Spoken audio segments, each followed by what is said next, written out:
My husband said he was just helping a friend after work. He'd come home late, smelling like vanilla and smoke. One day, I pretended to leave for a trip. Instead, I waited in the parking lot near his office. An hour later, I watched him kiss a woman against his car. I followed them, straight to a nursery, where they picked out a crib. I wasn't angry. I was prepared. The DNA test I filed a week later proved what I'd suspected all along: our daughter wasn't the only one he had. I'm not writing this to get sympathy. I don't want advice. I just want people to know what betrayal really looks like. How it smells like cigarette smoke and cheap vanilla. How it sneaks into your home with soft footsteps and a full mouth of lies. I live in Cedar Park, Texas. Quiet neighborhood. Good schools. We've got the kind of house you see on Zillow with cozy backyard in the description and a swing set that came with the property. We bought it 3 years ago when I was pregnant. Marcus and I were married for 5 years. He worked for a logistics company, doing something with shipments and inventory. The kind of job where the title sounds important but no one really knows what it means. I'm a nurse, pediatrics, mostly. Long hours, but steady. When Riley was born, things changed. Not all at once. He was a good dad at first. Changed diapers. Held her when she cried. But when she turned 2, he started staying late. Said he was helping out a friend. That phrase started showing up a lot. Helping a friend after work. Helping a friend move. Helping a friend go through a tough time. I asked once who the friend was. He said a guy from the office. Kevin, I think. I don't even know if Kevin was real. Then the other clues came. He'd walk in past midnight smelling like cigarettes. He quit smoking the year we got engaged, said it gave him headaches. But there it was, on his clothes, in his hair. And something else. Something sweet. At first I thought it was perfume. But not mine. I wear citrusy stuff, light, clean. This was different. Strong. Vanilla with a sharp edge, like body spray from Bath and Body Works. I started paying attention. To everything. The receipts in his pockets. The new cologne he never wore for me. The long showers. The silence when I talked. I didn't ask. Not yet. I wanted to be sure. I told him I was going out of town for a weekend seminar. Something for continuing education credits. I made a whole fake schedule. Booked a fake hotel. Even created a brochure with a nursing seminar logo. He didn't question it. I left Friday morning, dropped Riley at daycare, drove a few blocks, and parked behind an old pharmacy building where I had a view of his office lot. I brought snacks. A blanket. I waited. He walked out of the building at 5:47 p.m. I'll never forget the time. He looked relaxed. Talking on his phone. Smiling. Then she showed up. Tall. Blonde. Long beige coat. The kind of woman who knows she's beautiful and doesn't have to try. She walked up to him like they'd done this 100 times. He kissed her like he meant it. I felt nothing. Not anger. Not heartbreak. Just quiet. Like something inside me had gone still. They drove off in his car. I followed. They went to a nursery off 183. Big place with garden statues and mulch piles. I parked a few rows behind them and watched. They walked hand in hand between trees and patio furniture. She held up a crib pamphlet. Rubbed her stomach. Pregnant. I watched Marcus laugh and kiss her head. That's when I knew this wasn't a fling. This was a life. I stayed up all night staring at the ceiling. By morning, I had a plan. I didn't confront him right away. Instead, I started building my case. Quiet. Focused. The way you do when you're trying to treat an infection without letting the patient know they're sick.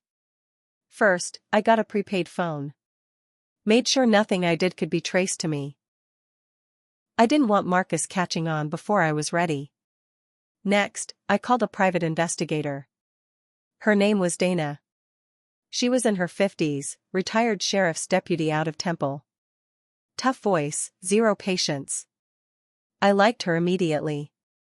"Tell me what you need," she said. "I need to know everything," I told her. "Where he goes. Who she is.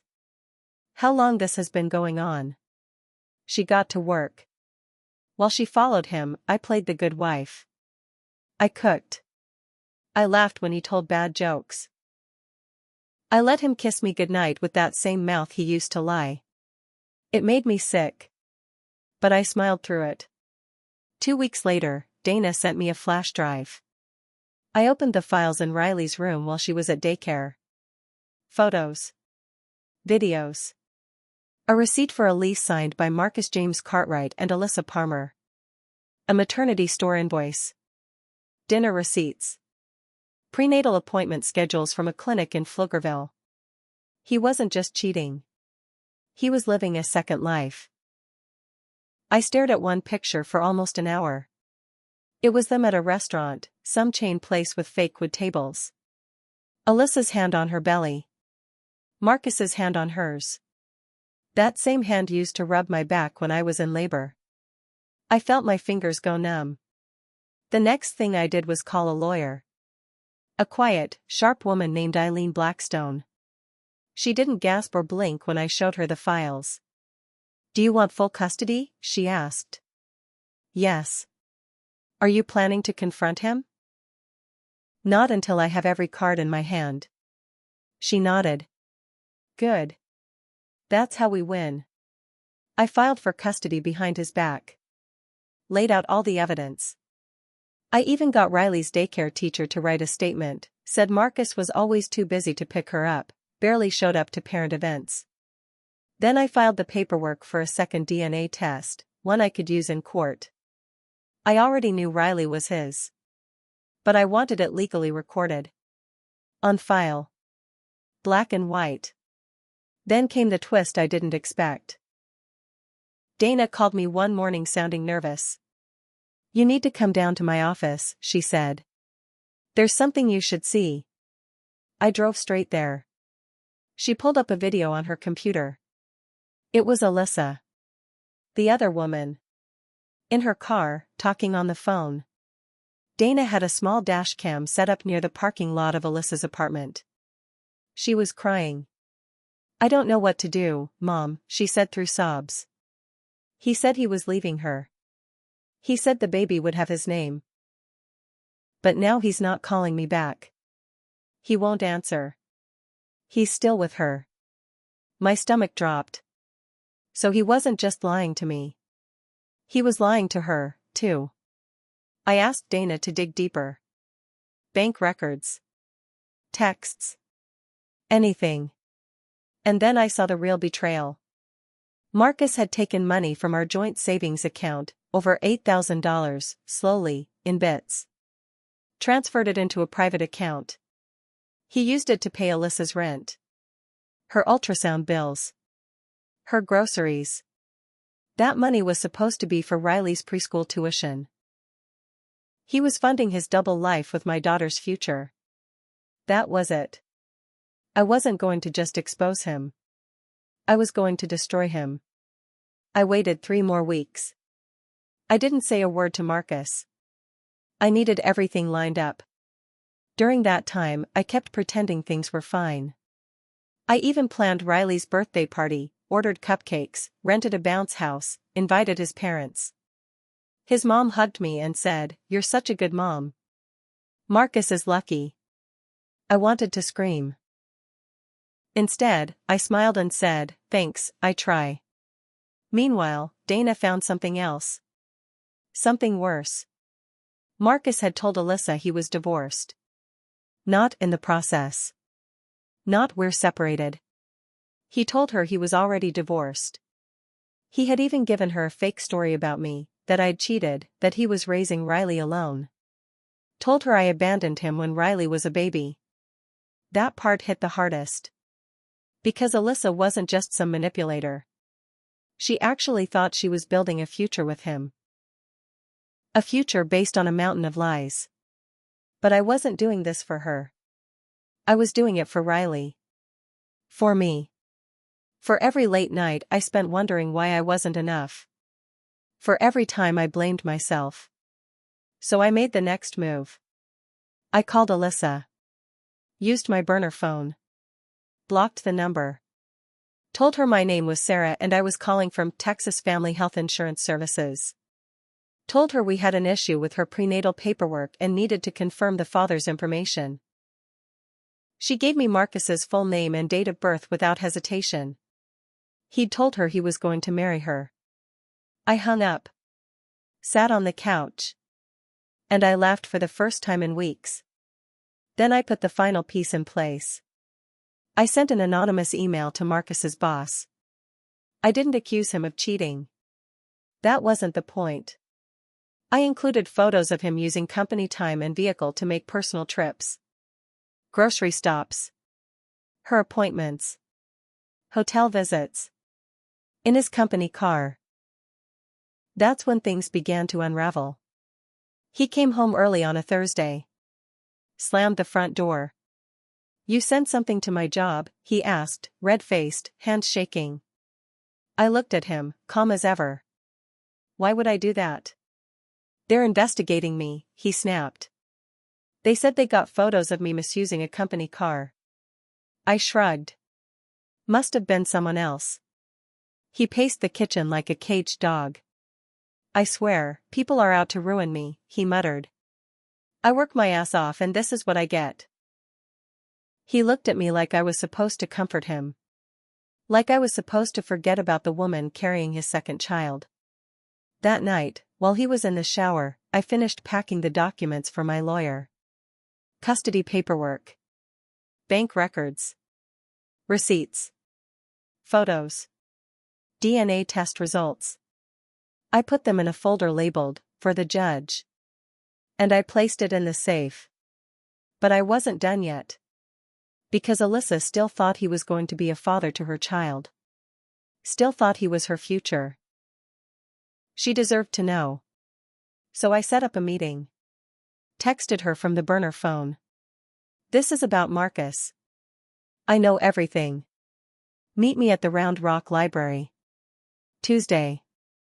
2 p.m. Quiet corner." I showed up early.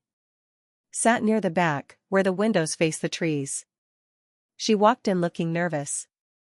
Wore a pink sweater and had that tired glow some pregnant women get. "You're the one who texted me?" she asked. I nodded. "I'm Marcus's wife." Her mouth fell open. "What?" I laid it all out. Slowly. Clearly. No yelling. No blaming. Just the truth. Her hands shook as she read the files I brought. I didn't know," she whispered. "He said, you left him." I nodded. "He lies easily. You're not the first." And then she said something that flipped everything on its head. "He gave me papers," she said. "Divorce papers. Signed and stamped. Said it was final." "What?" She pulled out a copy from her bag. I read them. Fake. The signature was off. The court stamp wasn't real. I knew. I had real court papers in my safe at home. He forged a divorce. To convince her he was free. That was the final twist. The moment I knew I wasn't just dealing with a cheater. I was dealing with a fraud. I didn't sleep that night. I kept thinking about those fake divorce papers. The signature he forged. The way he lied without even flinching. I couldn't believe I had once trusted this man to hold our daughter. And then it hit me. If he could forge a document like that for Alyssa, what else had he done behind my back? I went to the bank the next morning. Asked to speak with the branch manager. Showed him proof of our joint account withdrawals, money Marcus had moved without my permission. He frowned. "Some of these transfers, They're from a separate account in your husband's name only. I'd like statements, I said. They weren't legally required to give them to me, but the manager, an older guy named Russell, gave me a look like he knew what was going on. I'll get what I can, he said quietly. What he handed me an hour later made my hands shake. Marcus had opened that account 8 months ago. Right around the time he started helping a friend. I flipped through the transactions. Gifts. A deposit to a baby store. $1,500 in jewelry. A payment to a photographer, family portraits. None with me and Riley. He had used our daughter's future to build someone else's. I made one last call to Dana, the private investigator. I need everything you can get on those forged documents. If he's dumb enough to do that, there might be more. She called back the next day. There's a copy of your name on a refinance application you never signed. I think he was planning to put a second mortgage on your house. He was going to sell out my home. I felt something inside me harden. So I set my plan in motion. I gave everything to my lawyer. The real divorce papers were filed that Friday. Served at his office Monday morning. I made sure the process server did it in front of his coworkers. He tried to call. I didn't answer. Then I called Alyssa. I'm not telling you what to do, I said. But if I were you, I'd get a lawyer. Fast. He forged state documents. She cried again. But this time it was different. I thought I was saving him, she said. I thought he needed me. No. He needed a shield. You were just the next lie. 2 weeks later, Alyssa filed a police report for document fraud and financial manipulation. I submitted my own evidence to back her up. The fallout came fast. Marcus lost his job. Not just for using company time, but because the investigation showed he'd submitted fake expense reports. Our house was protected, he hadn't finished the refinance scam. My lawyer made sure the judge saw every document, every message. I got full legal and physical custody of Riley. He got supervised visits, pending a psychological review. Alyssa gave birth to a baby boy. She named him Jace. I visited her at the hospital. She didn't want me to come at first. I didn't blame her. But she finally agreed. He looks just like him, she whispered. I nodded.